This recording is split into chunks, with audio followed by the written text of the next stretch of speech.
قربان جائیے صدیق اکبر کی محبت پر، قربان جائیے صدیق اکبر کے عشق پر کہ سالہ سال کا پرانا اژدہا جس کے اندر اتنا خطرناک زہر تھا کہ اگر کاٹ لیں تو موت کی آغوش میں آنے کے علاوہ کوئی چارہ نہیں، مگر صدیق اکبر رضی اللہ تعالی عنہ سوراخ پر پاؤں رکھے ہوئے ہیں، سانپ اندر سے نکلنے کے لیے بے قرار ہے کہ پاؤں ہٹائے تو میں حضور صلی اللہ تعالی علیہ وسلم کے دیدار کر سکوں۔ سانپ نے پاؤں کا بوسہ دیتے ہوئے وارننگ دی کہ ابو بکر صدیق اپنا پاؤں سوراخ سے باہر کر لیجئے، اپنا پاؤں سوراخ سے ہٹا لیجئے، ورنہ اگر میں نے ڈس لیا تو فوراً زمین پر تڑپ کر دم توڑ دو گے، کیونکہ میں بہت پرانا سانپ ہوں، میرے اندر خطرناک زہر ہے، خطرناک زہر بھرا ہوا ہے۔ پھر بھی صدیق اکبر رضی اللہ تعالی عنہ اپنی جگہ پاؤں جمائے رہے اور دل میں مکمل فیصلہ کر لیا کہ کسی حال میں سوراخ سے پاؤں نہیں ہٹاؤں گا، چاہے کیوں نہ میں ڈس لیا جاؤں، چاہے کیوں نہ میں ہلاک ہو جاؤں۔ صدیق اکبر رضی اللہ تعالی عنہ کا ارادہ اور صدیق اکبر رضی اللہ تعالی عنہ کا ارادہ اور بھی مضبوط تر ہوتا جا رہا ہے۔ ہرگز میں قدم نہ ہٹاؤں گا، کیونکہ آپ کے دلیل، آپ کے دل میں یہ خیال بارہا پیدا ہو رہا تھا کہ اگر میں سوراخ سے پاؤں ہٹا دوں تو ہو سکتا ہے کہیں یہ سانپ آقا صلی اللہ تعالی علیہ وسلم کو ایذا نہ پہنچا دے اور میری محبت رسوا نہ ہو جائے۔ اسی لیے کسی شاعر نے بڑی خوب انداز میں کہا ہے، محمد کی محبت دین حق کی شرط اول ہے، اسی میں ہو اگر خامی تو سب کچھ نامکمل ہے۔ میرے بزرگوں اور دوستوں، اژدہا بھی رسول اللہ صلی اللہ تعالی علیہ وسلم کا بہت بڑا عاشق تھا، اور روایتوں میں ہے کہ وہ 1000 سال سے سرکار کی زیارت کے لیے تڑپ رہا تھا۔ اس نے حضرت ابوبکر صدیق کو بہت مہلت دی اور کہا، اے ابوبکر صدیق میرا راستہ چھوڑ دو، مجھے نکلنے دو۔ صدیق اکبر ہے کہ اپنے ارادے پر مکمل طور پر مستحق نظر آ رہے ہیں۔ سانپ جب مایوس ہو گیا، یہ راستہ دینے والے نہیں ہے، اب سانپ اپنا تیور بدلتا ہے، غصے میں آ کر صدیق اکبر رضی اللہ تعالی عنہ کے پاؤں کو ڈس لیتا ہے۔ ڈستے ہی زہر کا اثر بڑھنے لگا، مگر قربان جائیے صدیق اکبر رضی اللہ تعالی عنہ کے حوصلے پر، قربان جائیے صدیق اکبر رضی اللہ تعالی علیہ کی ہمت و شجاعت پر۔ زہر کا اثر تیزی کے ساتھ جسم اطہر میں پھیلتا جا رہا ہے، بے قراری بڑھتی جا رہی ہے، بے چینی زیادہ ہوتی جا رہی ہے، زہر کے اثر سے جسم کا رونگٹا کھڑا ہو رہا ہے۔ ادھر دل میں عشق رسول کی طرف بھی بڑھتی جا رہی ہے، محبت رسول میں اضافہ ہوتا جا رہا ہے۔ گویا صدیق اکبر رضی اللہ تعالی عنہ، صدیق اکبر کے دل سے آواز آ رہی ہے، ہم تکلیف تو برداشت کر سکتے ہیں، ہم زہر کے اثر کو تو جھیل سکتے ہیں، مگر مصطفیٰ جان رحمت کی صلی اللہ تعالی علیہ وسلم کی نیند میں خلل واقع ہو جائے، اس کو برداشت نہیں کر سکتے۔ اللہ اکبر۔ صدیق اکبر رضی اللہ تعالی عنہ صبر سے کام لے رہے ہیں اور جسم کو حرکت سے بچا رہے ہیں، مگر جب صبر کا پیمانہ چھلک گیا تو آنکھوں سے آنسو کے قطرے رخسار مصطفیٰ پر گرنے لگے، پھر بھی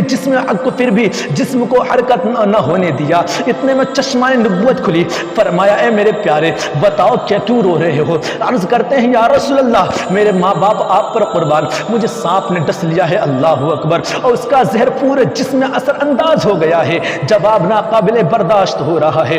فوراً رحمت عالم صلی اللہ تعالی علیہ وسلم نے ڈسی ہوئی جگہ پر اپنا لعاب دہن لگا دیا، لعاب دہن لگاتے ہی زہر کا اثر ختم ہو گیا۔ بلا تمثیل مجھے کہہ لینے دیا جائے، جب نبی کے لعاب میں اتنی تاثیر ہے کہ سانپ کے زہر کو ختم کر دے تو خود ذات نبی میں کتنی تاثیر ہوگی، ذات نبی میں کتنی قوت ہوگی۔ اس لیے کسی شاعر نے کہا تھا، خدا نے ایک محمد میں دے دیا سب کچھ، کریم کا کرم بے حساب کیا کہنا۔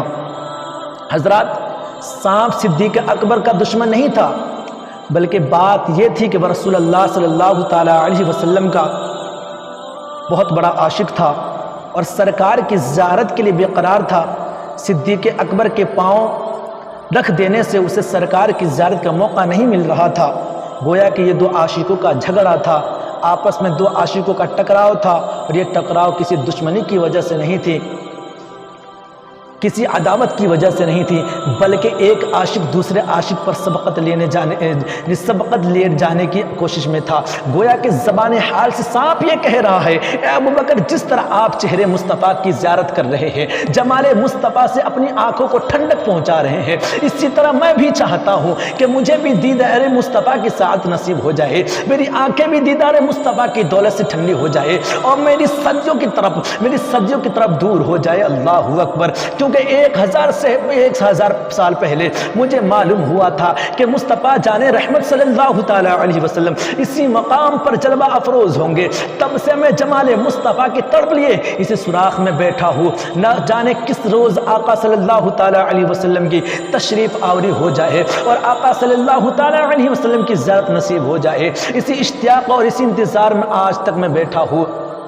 حضرات، اتنی طویل مدت سے انتظار کے بعد اگر کوئی محبت میں حامل ہو جائے تو کیسے برداشت کیا جا سکتا ہے؟ گویا کہ صدیق اکبر رضی اللہ تعالی عنہ اپنے عشق کا مظاہرہ کر رہے ہیں اور صاحب اپنے عشق کا مظاہرہ کر رہا ہے، صاحب اپنا کام کر رہا ہے اور صدیق اکبر اپنا کام کر رہے ہیں۔ میں آپ کو بتا دوں کہ ایک عاشق کی آنکھ کا آنسو بڑا قیمتی ہوتا ہے، وہ موتی سے بھی زیادہ مقام رکھتا ہے۔ چشمان صدیق سے آنسو بہہ رہے ہیں اور اسی قطرے پر چہرے اس کے قطرے چہرے و دعا پر گر رہے ہیں۔ خدا کی قسم میں ان آنسوؤں پر قربان جاؤں جو مصطفیٰ جان رحمت صلی اللہ تعالی علیہ وسلم کی محبت میں نکلے ہو۔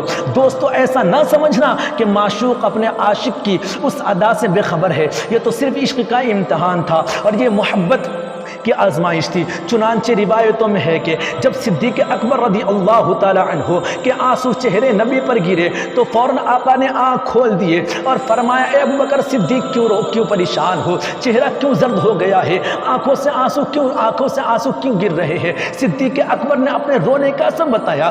سرور کون و مکا فرماتے ہیں، فرمایا، اے ابو بکر، یہ سانپ تمہارا دشمن نہیں ہے، یہ اژدہا تمہارا مخالف نہیں ہے، بلکہ جس طرح تم میرے عاشق ہو یہ بھی میرا عاشق ہے، لہٰذا سوراخ سے پاؤں ہٹاؤ اور سانپ کو آنے دو۔ ادھر سانپ بارگاہ رسول میں حاضر ہو کر زیارت سے مشرف ہوتا ہے اور اپنے صدیوں کی تمنا اور آرزو پوری کر لیتا ہے۔ ادھر آقا صلی اللہ تعالی علیہ وسلم صدیق اکبر کے ڈسے ہوئے جگہ پر اپنا لعاب دہن لگا دیتے ہیں اور صدیق اکبر رضی اللہ تعالی عنہ کی ساری پریشانی اور بے قراری ختم